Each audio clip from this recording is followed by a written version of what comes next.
Manny Pacquiao looking at us here at ringside, just making sure that all of you are watching. Well, making history today is another Filipino. I say Filipino.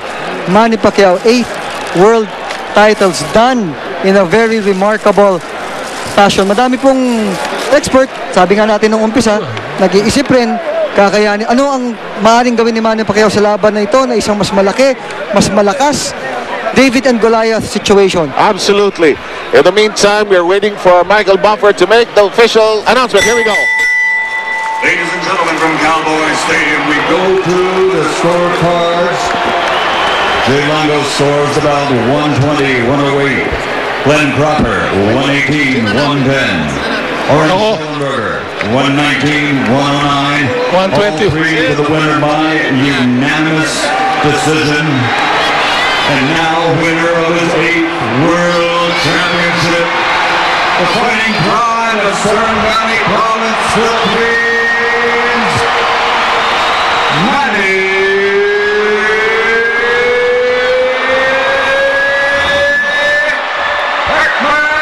Pacquiao. It looks like number 13. Yes, number 13 was a lucky number. It's a lucky 13th straight win by Pacquiao.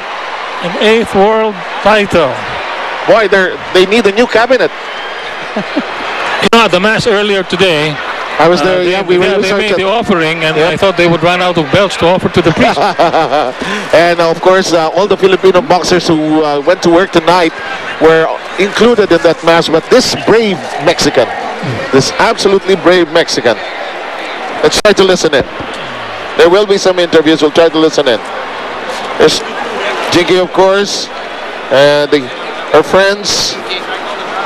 We'll try to listen in. Bob Arum is atop the ring already.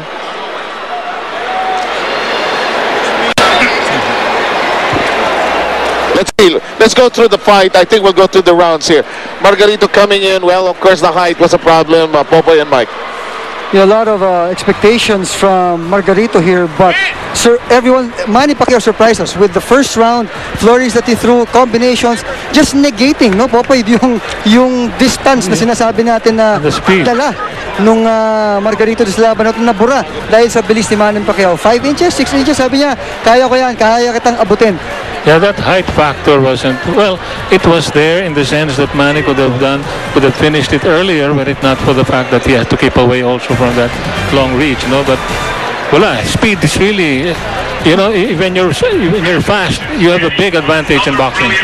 Pero alam mo, pag tinignan mo rin talaga, no, naghanda sila para sa ganitong klaseng laban. This is not something you just do just because you came over here. You plan for it and you practice for it. And that is exactly what Manny Pacquiao has done. He's a testament to a person who really listens and works with his team and really just pushes himself to be the best in what he does.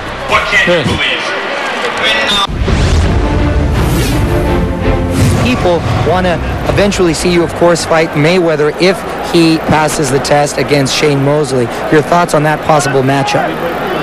Yeah, you know, I mean, I want that fight because people want to see that fight. That's a good fight. And right now, you know, I'm so happy because I know the support of the fans to me. Like tonight, my fight is, you know, amazing, unbelievable. I mean, first time in my career that there's a lot of people coming.